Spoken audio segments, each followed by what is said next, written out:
Welcome to This Week with Tammie Holland, powered by Brown & Crouppen. I'm your host, Tammie. Today, I have the privilege of introducing a remarkable guest, a fashion icon, if you will. With a career spanning well over a decade, my guest today has left an indelible mark as a tailor and as a costume designer, crafting stunning ensembles for some of the biggest names in the entertainment industry. From the glitzy red carpets of award shows like VH1, MTV, the Emmys, and the Academy Awards, all eyes turn to see the exquisite designs of none other than Beeombi, Derron Cherry. But there's an even more inspiring aspect to his journey. Derron is not just a gifted designer, he is also a Black man from the heart of St. Louis. Today, Derron Cherry serves as a costume designer for Tyler Perry and continues to make waves as a stylist for Crystal Hayslett and Mignon. His story is not only one of professional success, but also a testament to the power of family heritage and the pursuit of one's passions. Welcome to the show. Thank you for having me. I'm so happy to see you in real life, in person. Yes, this is our first time meeting. In person, yeah, it is. Yeah, it's so amazing how the internet connects us. Mm-hmm. It makes the world a lot smaller. And when I say it makes the world a lot smaller, it did not make you smaller because you are so tall. I had no idea. 6'6". You're 6'6". Yeah. When I just saw you, I thought, wow, I didn't know you were so big on the internet.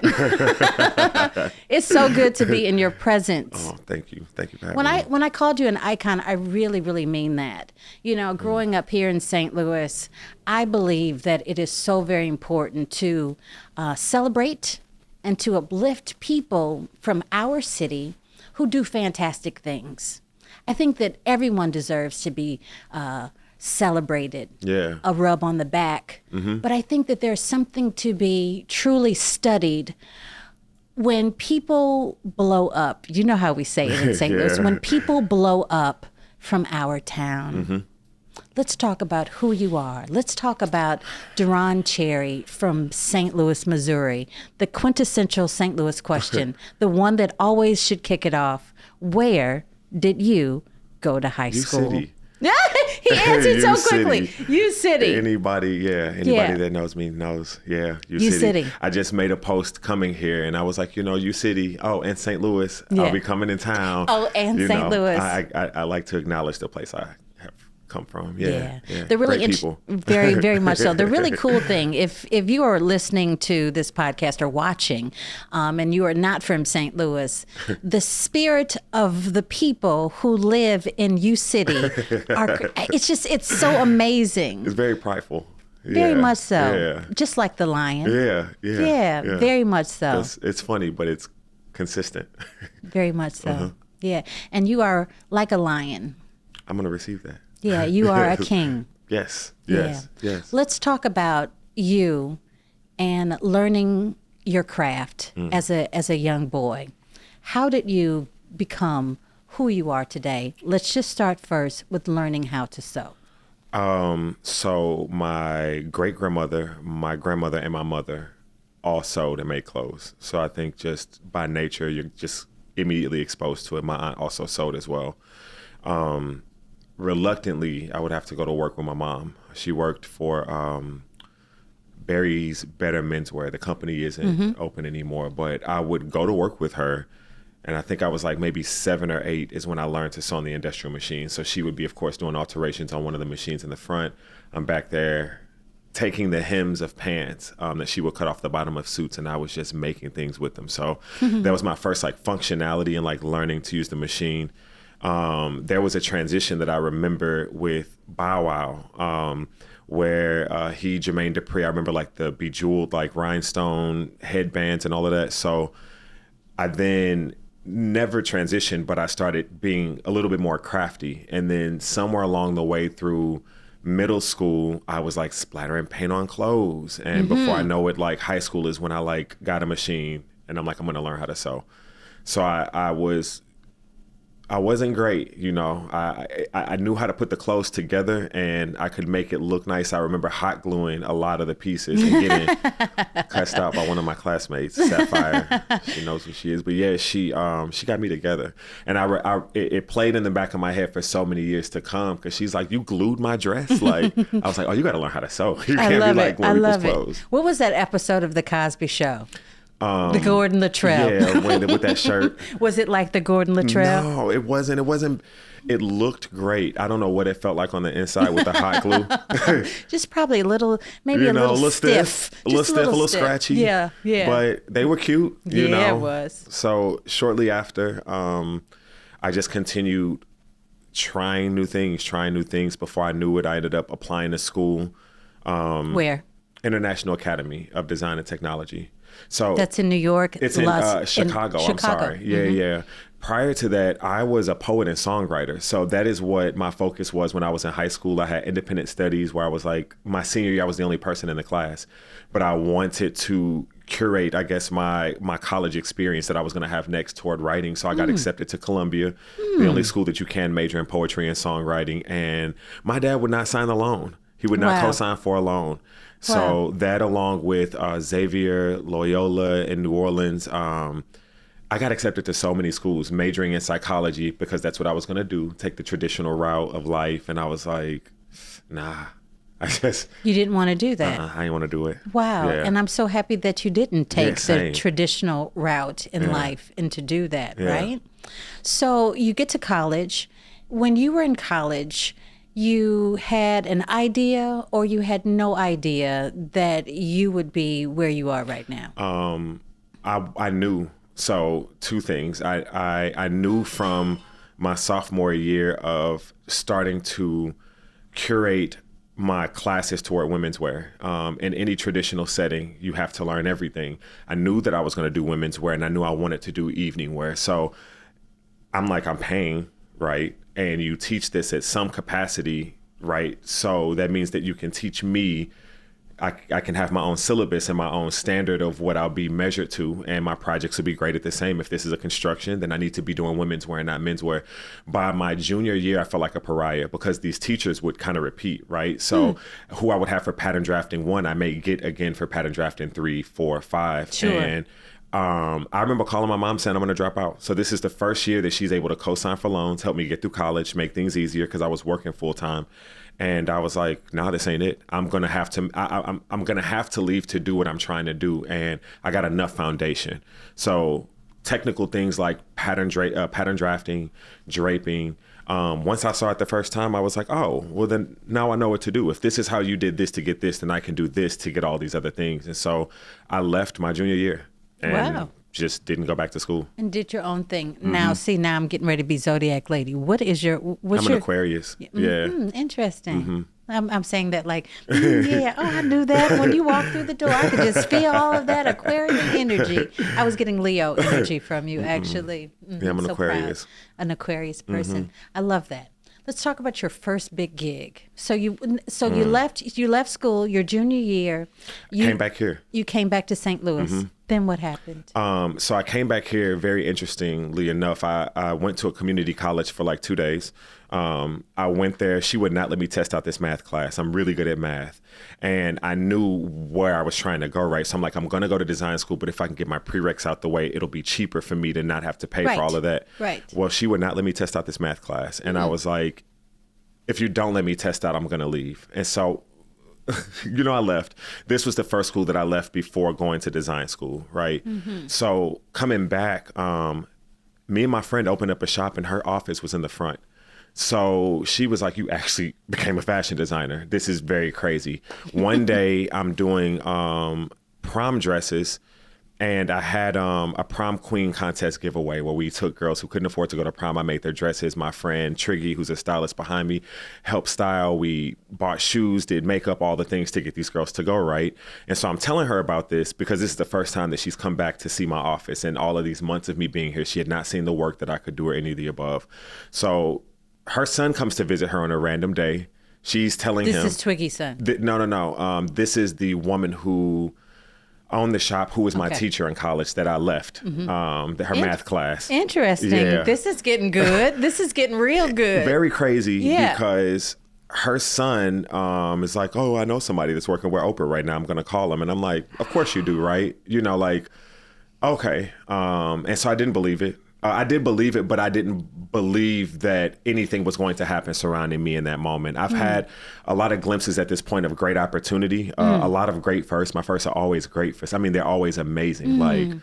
But this I didn't think was going to be my first. And so I'm like, whatever. And so my cell phone is off at this point, disconnected. My assistant at the time, all of my business cards have her cell phone number on it. She books the consultations, books the meetings. They come to the office to see me. I take the measurements, do the close. Boom, bam, bam. Yeah. You got a system. So at this point, he gets my business card and he's like, well, I'm going to call the guy. He leaves for the day. And I forgot to lock the front door. And this guy who was supposed to be living in LA was around the corner visiting his mother's grave from my studio that got the call to then come in and see me.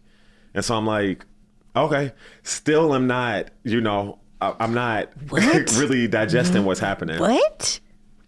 So he's like, let me see your work. They said that you do great work, because I'm thinking that he is coming in for, a service. And I'm like, I'm busy right now. I got this gown to finish. And so he's like, okay, well, let me just see what you're working on. And so I showed him the gown and he's like, yeah, okay. I would like to, have you come down and work on this movie. And so I'm like, okay. He's like, I'll call you in 2 weeks. This is a Thursday evening. And he calls me Saturday and asks me if I can be in Atlanta on Monday. And I had not come back to St. Louis since. And what was the movie? Selma. Amazing. Selma, where I got to work alongside Oprah, Common, Lorraine Toussaint, Lettucey. I got to make Lettucey's dress for the movie. Yeah. The bombings of the little girls, I got to make a lot of those dresses as well, 2 of them specifically. And just so many major alterations and things for the show to just kind of support. I was coming on as a stitcher, which is what cutter actually. What does that mean? So you have your head tailor, you have your tailor, who are kind of responsible for all of the builds and the vision, working alongside the costume designer, who is Ruth Carter. Yes. Didn't even know who she was, Amazing. at that moment, right? Yes. But at some space, he took a chance being Kevin and saw my strength was making clothes and not alterations. And so he said to me, he's like, you can make this, one of the little girl's dresses and, just do it right. And so I did it. And I remember Ruth coming in and she's like, Kevin, this is what I'm talking about. This is good work. And he's like, no, Derron did this. Like, this is what, so I got the opportunity to make other stuff for the project. And then I got an opportunity to work closer with her. I left as a tailor when I was supposed to come on as a cutter. So a cutter is like the most basic. You come in, you cut patterns, you cut different things. You may do minor alterations. Mm-hmm. You have a stitcher who, will do the alterations. Maybe not the most complex things, but or maybe, depending on their skill level. It's just kind of position and hierarchy. And then you have the tailor and the head tailor. And so I was able to walk away with that tailor credit, which changed so much in my career because of what the resume read. So then it spoke to qualifications that I wasn't really able to do. I had to take the time and take clothes apart from thrift stores and put it back together to kind of relearn how to do the skill to be successful on the sets. But you did it. And it wasn't a fake it until you make it. You I actually did the work. You actually figured out how to make that happen. I admire that so much. Thank you. Yeah. So when you and I were connecting prior to starting the taping, we talked about your work being a ministry. Those first 2 projects were very powerful projects and very important movies that will be around forever, telling very important stories. How does that make you feel? I look at it because I say that's your ministry, and that is a major thing. But how does it make you feel? 2 ways, because you asked me something at the beginning, did I know? So there's a part of me that's like, this feels right. And there's the other part of me that I see it through a different set of eyes sometimes, which are kind of not mine, which it is kind of mind blowing, right? Because I did come here from this space, and just even some of the living situations that I was in prior to leaving, right? They didn't look anything like what is normal to me now, if that makes sense.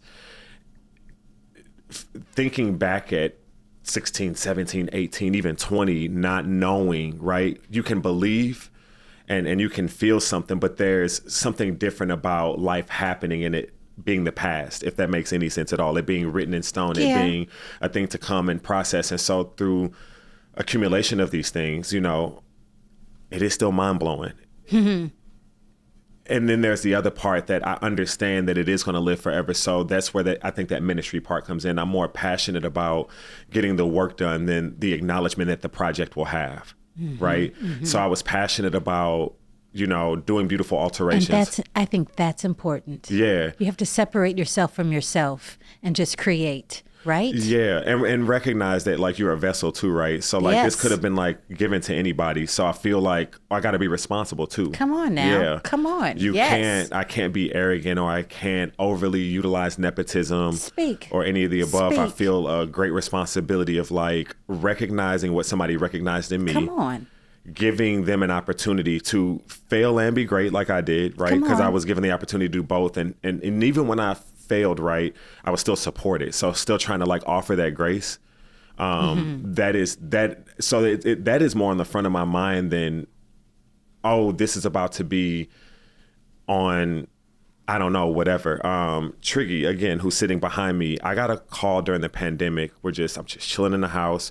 I had worked with Tailor like once before. I did this last minute concert that I made this piece. She's like, I want you to come to the concert. So I'm like, oh my God, I love this girl. I get to go to her concert. Then it was like, I want you to come backstage. I want to meet you. I want you to walk me out to the stage to set me. And I'm like, what does that mean? Literally getting her prepared on stage before these curtains open for all of these people. It was just like, I love that. With all the team members and everyone that she has, it was a space that she just appreciated my art and made space for me to do that. But during the pandemic, I'm just like chilling at home and she texts me. It's like, hey, can you do this video with me, right? And I'm not knowing what this video is. I haven't heard the context, haven't heard anything. She's a creative genius, by the way. Tiana Taylor is amazing. My God. And she's so beautiful. Inside out. Yeah. Inside out. And I hate to use the word down to earth. Those are 3 words. But I hate to use that phrase. Okay. It's so applicable. And when you reach a certain celebrity, there is I think there's this like density that sometimes come with getting everything that you need and want on demand, that you start to lose sight of the humanity, and it's not intentional all the time. Yeah. Sometimes it's just accident that this is, so she hasn't lost that humility factor. That's so good to know. And all of the rich and all of but the video was Bear With Me. We had no clue that we were going to be. So she made these coats, made the suits, made all the things. My friend who doesn't even make clothes is back here cutting patterns and fabric to wee hours of the night. Yes. Those are different moments, because these are moments that she and I talked about for so many years, sitting on her couch before all of this manifested. So then you get this opportunity to not only be in it, but then share it. So in that space, it's like, like this is actually happening. We're chilling in our house right now. We're going over treatments and videos and all the things, and it's just there are some of those times where it's like I couldn't have saw myself here. It isn't even what I asked for, and it's a part of the dream, right? But I wasn't specific, and you're in a living room. And you're in a living room and you're creating for Tiana Taylor. Yeah. And doing something fantastic. I would like to know what Tyler Perry calls you. Derron. He calls you Derron? Yes. I only have had one opportunity in my life to connect with Tyler Perry. It was a really incredible meeting. I was at a junket in Atlanta for one of his television projects. Okay. And Tyler Perry took so much time with each and every person who was assembled. So I got time with him, face to face, eye contact. He never took his eyes off of my eyes. He was very sincere. And I thought, what a awesome person. I hear so many wonderful stories about Tyler Perry. I admire him so much. He is all those things. What is it like working for him? I just, in what I'm doing here now, coming in this industry as I told you, a tailor, that I'm now a costume designer. I'm now in a space of directing and producing, literally because of watching him. He's really a savant.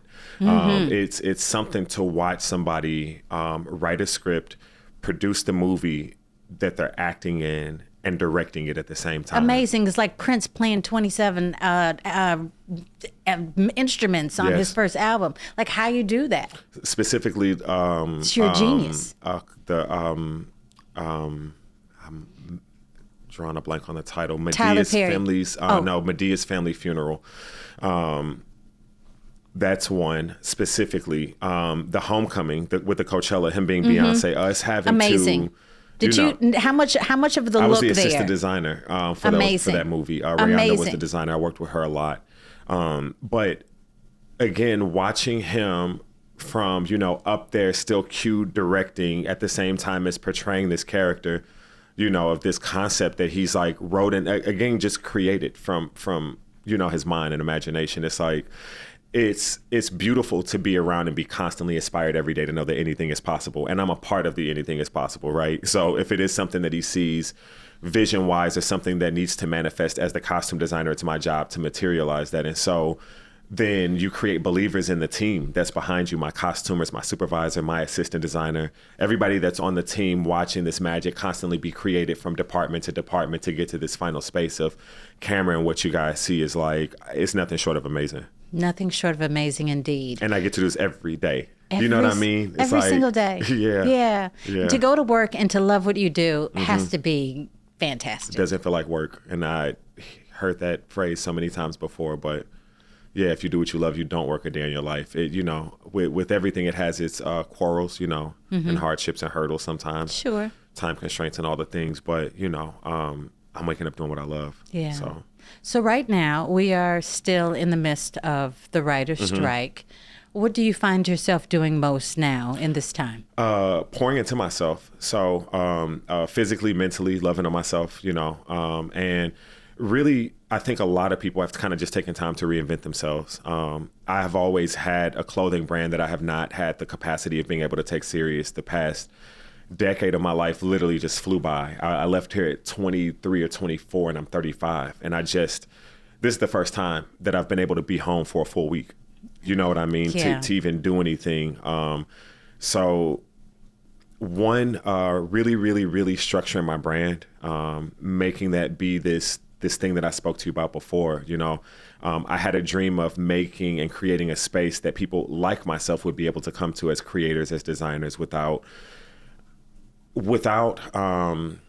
some of the things and prerequisites that life tends to put on things, right? So in looking for a job as a fashion designer, they'll want you to have a master's when the pay is not even an associate's degree, and it's kind of like laughable, where somebody's skill set will be beyond what this master's could have taught you. And they learned at home, like me. You know what I mean?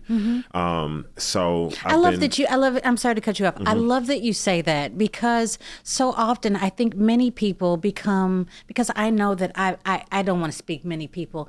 I'm going to say that for myself, that I have not pursued certain opportunities because I thought maybe I don't have enough education, or because someone else would look at my background. Hey, I can do anything, Derron. Yeah. Do you know what I'm saying? Your spirit makes you qualified. Period. Thank you. Yeah. Thank you. I appreciate that. Yeah. I just don't know how to put that on the resume. Well, right? You don't. I think you find the person. My spirit makes me qualified to do this job, and that's all we need to talk about. Yeah. But I'm glad that you speak to that, because I don't feel like people should place limits on themselves, nor should people discount themselves. Yeah. I feel it's very important to educate, yes, to be a master of your craft, but don't allow one no to dictate your entire existence and being. That's all I'm saying. No, I agree. You didn't do that. And I got a lot of no's. So I mean, like, I've gotten a lot of no's. I've gotten so many no's, There's not always even an easy space, because some of the no's you can't even talk about, if that makes sense. But I understand. No's and doors that are closing are really just guidance. And not to even just say that in a positive aspect, but every opportunity I was supposed to have to become this person happened. You know what I mean? And any door that was open that I shouldn't have been in would have deterred me or taken me longer. So it's like, we having church today. I can ride with that no real quick. Like, oh, it's a no, yes. cool. If you're not the person, cool. I'm gonna find the yes. You know what I mean? That's right. Yeah. I'm gonna find the yes. I knew that you would be what I needed today. I just knew you would be what I needed. Thank you so very much for that. Let us talk about your design process, if we could, very quickly. So I come to you and I say, Derron, I've got a big event and I don't know what I want to look like. How do you guide me through my process? How do we create something for me? I make sure nowadays that you're my client. So there are spaces that people love the work, but I think I create for a certain persona. I create for a woman who exudes main character. They love that attention.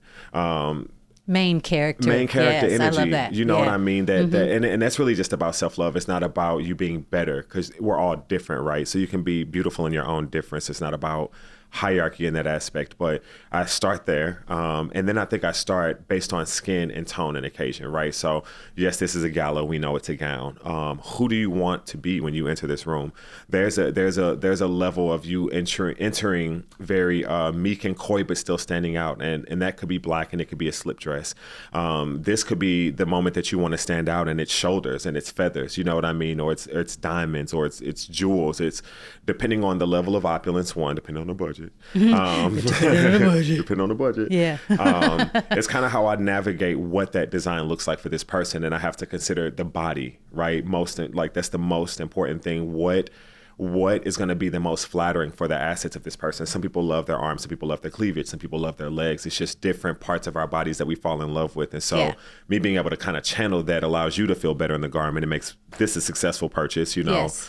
And you walk away happy, you know, and you feel great and all the things. I love that. Yeah. So there are obviously, celebrity women who truly can afford to drop 10 grand on a dress for an evening. But for everyday women and everyday men, I think that it's so fantastic that now they have an opportunity to wear you. And I think it's magnificent that you now have your own clothing line. So everybody can wear your clothes. Yes. Everybody. Let's talk about your line a little bit. So this collection was inspired by my first trip to Africa. I did a safari near KwaZulu-Natal and Penda. Where? This is it's close to it's north of South Africa. Okay. Okay. But we had to fly to Richards Bay and drive in. It's 2 hours before you even get to the gate. Another 2 hours before you get to the. But I bet it was gorgeous. So beautiful. I love it. It was breathtaking. Good. But in so much that I learned, the first thing that I remember, we actually cried upon the entry, was it was the welcome home one, right? So it sounds like such a blanket and general statement, but having so much history ripped away from you and being able to have that kind of at your fingertips right now was just kind of already. One, two, they were crying. We were the first Black people to inhabit this entire space at once. So occasionally they seen one, Black couple come here and there, but to house an entire group of Black people that could afford this experience was mind blowing for them. So on our end, there's things that we really do take for granted without even knowing, because you live them day to day to day to day. And so you aren't able to see it until you're in contrast of it. And it's not like these people were dirt poor either, right? But I could tell the impact and just the culture and the dancing, and they know all of our dances, they know our music, and that was just beautiful. But then thinking about apartheid, thinking about this Asian influence that I seen across Africa, that I'm wait, which we ain't got to touch into that, but there was so much history there that I just took all of that away, which I'm wearing one of the pieces, which is the Akawe suit, and that's translated in Zulu to warrior. I see. Yes. Thank you for explaining. Yes. I see. Yes. I see. So this collection was called Welcome to the Jungle. And of course, it was from just the different experiences, some more metaphysical, some spiritual, some actual, just physical and literal. Like one of the dresses you'll be wearing today with the elephant trunk. You all. I'm so excited. I'm very excited. So that was kind of my source of inspiration for this latest collection. And the other thing that I'm trying to do is enter a mid-luxury market, right? Beeombi is luxury, and it is still, I didn't want it to be so aspirational. I didn't want you to have to take 2 checks to get a piece from me, you know. I appreciate that. Yeah, I wanted it to be attainable, but realistic in the same way, right? Because I am a high luxury brand, and that is kind of where I've set my platform since I've established. And so I wanted to translate that to ready to wear, but still make this be a space that a girl can get a piece and, you know, rock it out. Amen. Yeah. I love the fact that, you know, your brand represents luxury. It represents just high class. It's Yes. just so beautiful. Thank you. And the name Beeombi comes from such a humble place. Please, just drop that on me. That story is so cute. So cute. I haven't had it in probably since I was 7 or 8. And you don't need to have it again, but come on, tell us the story. My nickname comes from my inability to say baloney. You got it now, though. And so how did you get Beeombi out of baloney, I wonder? No clue. I can see that. All I know is that is what I was asking for. They understood that I was looking for baloney, and it is the only nickname that I grew up knowing. So it's funny, industry people, people that don't know me well, and family call me Beeombi. You know, I'm not used to hearing Derron in my family. It's always Beeombi. So in space of like even choosing this to be my name, I remember in like 9th grade or 10th when I was like, what am I going to call this and how do I make this something? And that is what it was, Beeombi. I love it. And there's no baloney about you. No. There's no baloney. You are so serious business. Yes. I love that. I love that. You've dropped so many jewels. You've shared so many wonderful things. I hope that a young aspiring designer, especially an African-American woman or man watching would say, okay, cool. If Beeombi did that, they can do it. Then I can do that too. Speak to me a little bit about this new, how do I say it and be really, really nice, right? So the internet has made, and I think maybe the pandemic did it. We've got a lot of experts right now, and a lot of people who really say that they do great things and they really don't. And so there are people who make clothes and they sell them on the Instagram, right? Yeah. And I love an entrepreneur. I love the entrepreneurial spirit, and I love creativity, so I never take away from someone's creativity. But I always wish with certain people that I see, I wish that you could just reach, grow, and seek a mentor or just educate yourself a little bit more. I agree. Speak to the young designer just starting out, wanting to do great things, wanting to sell clothes, wanting to make clothes, wanting to make a difference in the industry. Speak to that young lady and that young man right now. I would honestly say 2 things. The most important thing I think is to think about your end goal. For someone who says, oh, I want to sell my clothes in stores, or I want this to be this worldwide successful brand, it starts with understanding what the end goal is, to need to know where to start, 1. 2, I think emulating the greats, right? So you walk into stores and think about the things that you purchase. What does it look like? You know, what is the construction like? How is it finished? You know, what does the tags look like on the clothes, the hang tags and all of the things that legitimize this item that you're purchasing from Macy's, from online, from any of the above. And then I think you just said it in the most simplest form, but education. So it doesn't have to be through school. I learned so much from YouTube. Like I'm learning to resketch digitally, literally from YouTube, because my form of sketching was traditional on paper, marker, pencil, blending, you know, and it's just not today's world. And I got to be, you know, tech savvy and keep up with the kids. Yeah. But it's really taking the time and doing it right. I think we're all in a rush to be successful, and I'd rather be in a rush to make the mistake, but to rush to the final end goal without knowing the proper steps, the proper channels where you can save money, where you do lose money, actually speaking to somebody that's gotten past where you are, that does feel transparent or candid enough to kind of share that journey. I would rather save you $10,000 than to watch you fail if you're serious. I'm not the person to call when you're starting up a brand. You know, if you have this great idea, you want to start a clothing line, I think that's so great. I think there's some work that you have to do. You know what I mean? There's so much time and energy that goes into conceptualizing and developing who you are as an artist that's not where I want to waste my resources. But there is somebody who's already done that. They know who they are as an artist. They know what they want. They just need to know how. And it's like, oh my God, yeah, I'll give you the entire playbook, because you're never Really, you don't mind sharing like that? I don't mind sharing because it's not going to hurt me. Do you know what I mean? Like because we're never doing the same thing. I'm very much who I am. I wish that more people would have your attitude because I don't think that is the general idea for most people.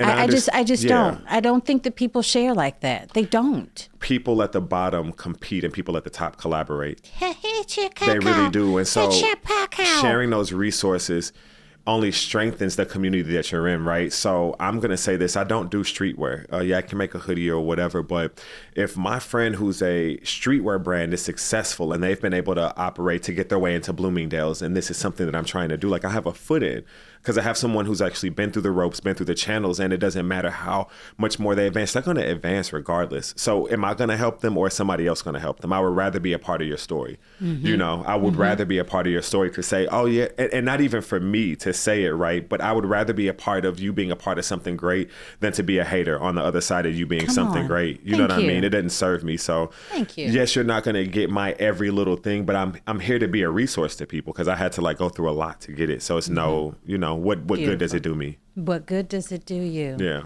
So what good are you going to do next? What's next for you? I am creating a multi-million-dollar brand. That is literally what I'm developing right now. So I've come here to shoot content with the city.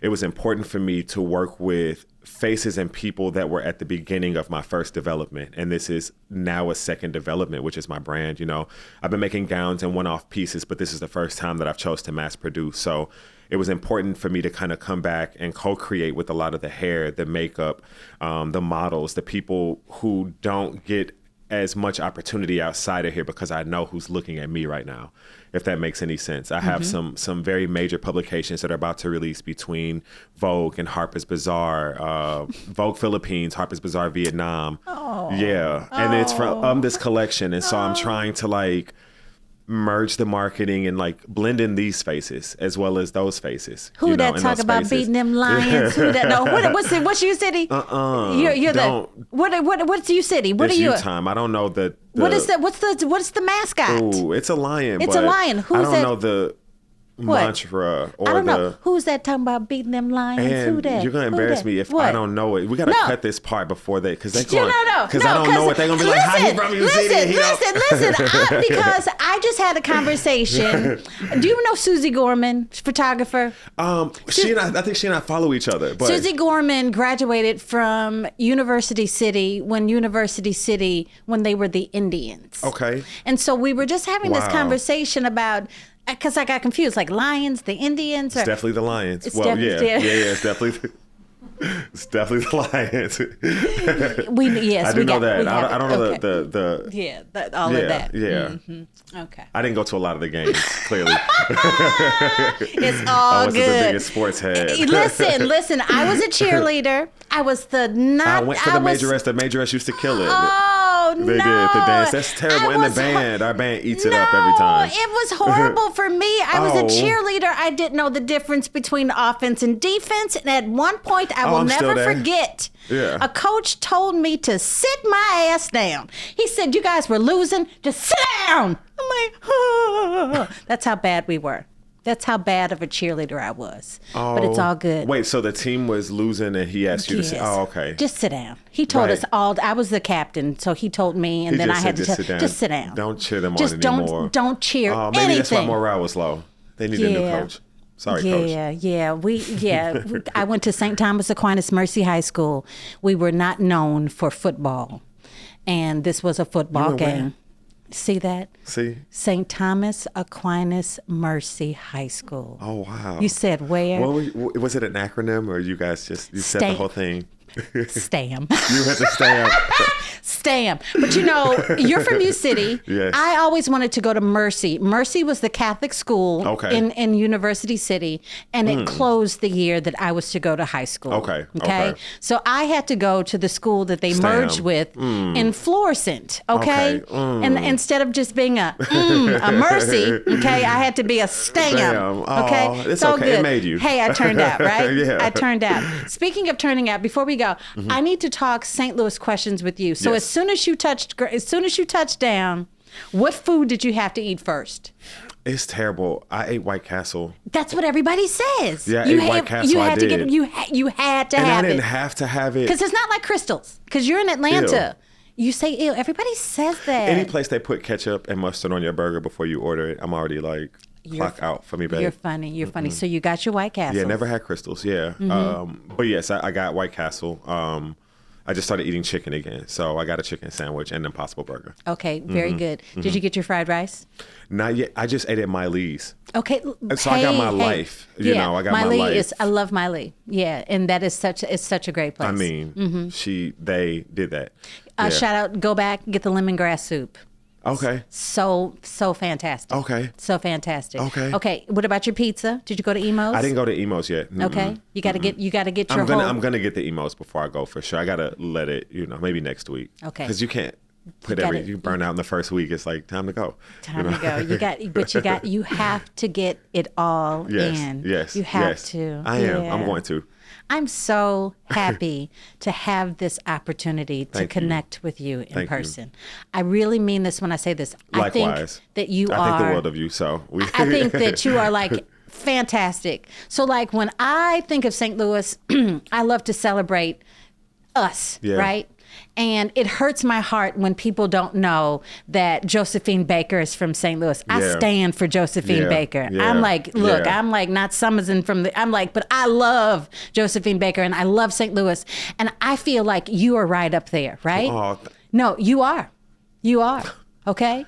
It's we've got Cedric, but we have Derron Beeombi Cherry also. That's a high honor. I have great respect for Cedric as well. Yeah. So. Oh, and that was no throwaway. I know. I know. I know it's no Cedric shade. But I'm just saying, like, I don't even know him. I just have great respect for his work and what he's done. I've never met Cedric before. He's amazing. Yeah. And you guys are brothers from the same city. So at some point... I must meet him then. So at some point, I hope that your paths cross. Yeah. Yeah. Likewise. Just like our paths have crossed today. I'm glad you made this happen, too. I appreciate you asking me to come on. Yeah. I'm honored. Yeah. Thank you so much. Thank you. I appreciate you.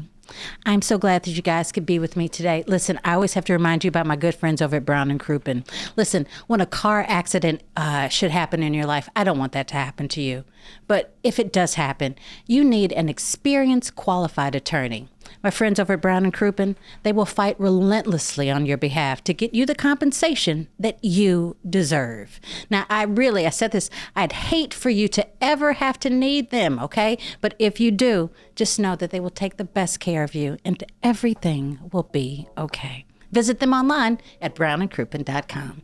Until next week, remember that life is death without adventure, and adventure only comes to those who are daring and willing to take chances. Have a great day.